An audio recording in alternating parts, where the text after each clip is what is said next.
Kikilalanin natin ang next teen na handa ng rumampa sa The Voice Teen Stage. Hello po, my name is Lian Gabriel Ortales Estipona po. I'm 14 years old po and from Legazpi City, Albay po.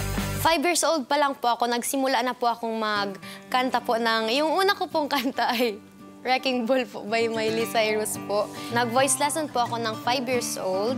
Hanggang ngayon po, parang sarili ko na lang po nag-practice po, ganun. Tapos nagsali po ako sa choir sa school and doon na po ako nahasa po. Kamusta? Kinakabahan po. Kinakabahan? Bakit? Na masaya po. Kasi first time ko po. First time na? Sa TV po. Kaway-kaway ka. Hello!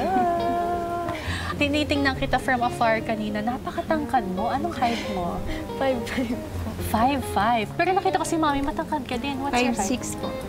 Mana pala kay Mami yung height. Siyempre, pag ganyan ang height, ang usually sinasabi ng tao, di ba, ay, pwede ka mag-model. Opo. Nagmo-model ka din sa inyo. Yes po. Paano ka naman napasok sa modeling? Kasi po, yung mga pinsan po, nagpapageant po. Tapos parang sinasabihan po nila ako na, uy, mag-join ka kasi matangkad ka, ganun po. Nagsimula po ako since 2021 po. Ginagawa ko po bilang model ay nag-photoshoot po kami and then nag-fashion show lang po.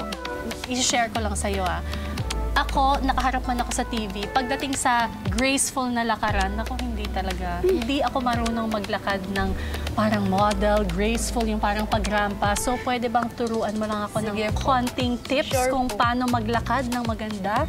Okay, dito tayo.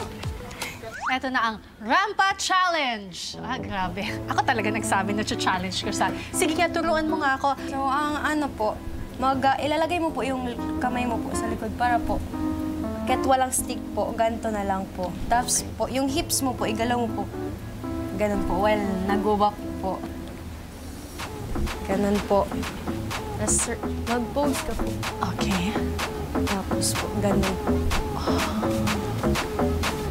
Oh, in fairness. Ganun po. Pwede ngang pang pageant no? Tapos parang gano'n. Opo. Parang kung nag-aalay na. Ba't parang iba yung dating sa akin? Yan. Yan, kaya ko na to. Dream ko na po talaga to since bata pa po ako. Lagi ko po sinasabi kila mama na, Ma, isama mo ako dun sa TV. Tapos po, yung lolo and lola ko po kasi dream po nila na makita po ako sa TV.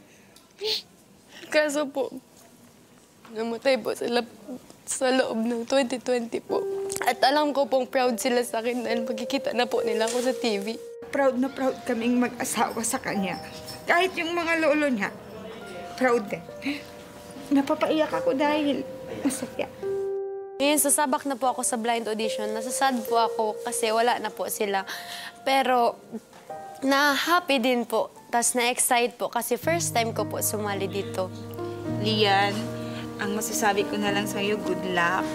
And then, ibigay mo na lang lahat. Itudo mo na lahat. Kung matalo man o manalo, sports lang. Thank you, Mama, dahil lagi kang nakasupport sa akin kahit minsan palagi pasaway ako. Thank you, Mama, kasi andyan ka lang palagi. Love you, Mama.